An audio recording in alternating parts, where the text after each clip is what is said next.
Hello everyone and welcome back. Today, we're discussing one of the biggest financial decisions millions of Americans face. Is graduate school still worth the cost? For decades, earning a master's, law, medical, or business degree has been viewed as the key to a better career and higher income. But today, tuition continues to rise while student debt is becoming a heavier burden than ever before. Many students graduate with tens of thousands of dollars in loans. For some professional programs, that debt can even exceed $100,000. Combined with rising living expenses, many graduates spend years trying to repay what they borrowed. Adding to the challenge, new federal student loan rules are changing how graduate education will be financed.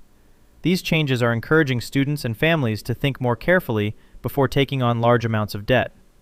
So, what exactly is changing, and what does it mean for future students? Let's break it down. The cost of higher education has increased steadily for many years. Tuition isn't the only expense students face. Housing, transportation, textbooks, technology, health insurance, and daily living costs all continue to rise. For many students, federal loans have been the primary way to pay for graduate school.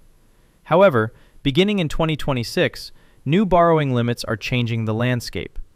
Students may no longer be able to borrow enough federal money to cover the full cost of expensive graduate programs.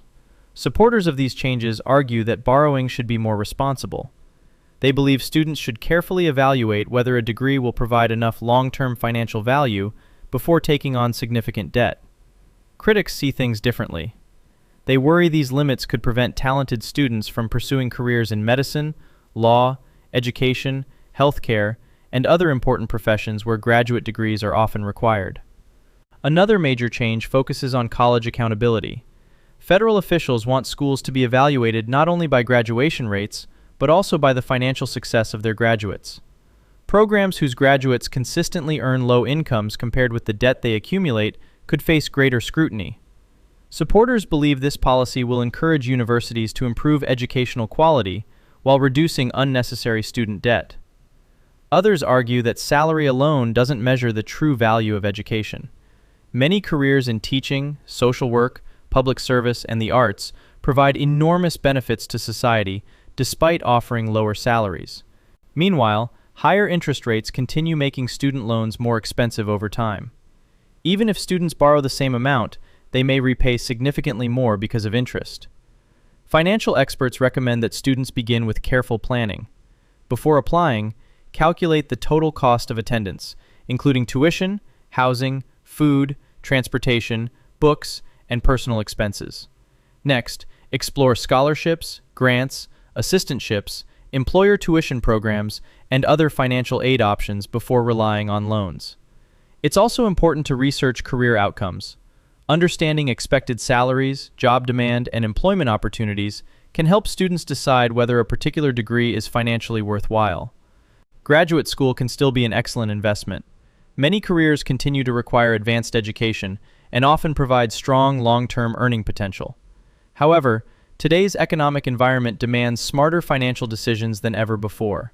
Choosing the right university, selecting a degree with strong career opportunities, borrowing responsibly, and planning for repayment can make a significant difference after graduation. As education costs continue to rise and student loan policies continue to evolve, millions of Americans will be watching closely. The question is no longer simply whether graduate school is valuable. The real question is whether the financial return justifies the growing cost. What do you think? Should graduate education become more affordable? Or should students borrow only when the expected career benefits clearly outweigh the cost? Share your thoughts in the comments below. If you enjoyed today's video, don't forget to like, subscribe, and turn on notifications for more updates on education, personal finance, and the latest U.S. business news. Thanks for watching, and we'll see you in the next video.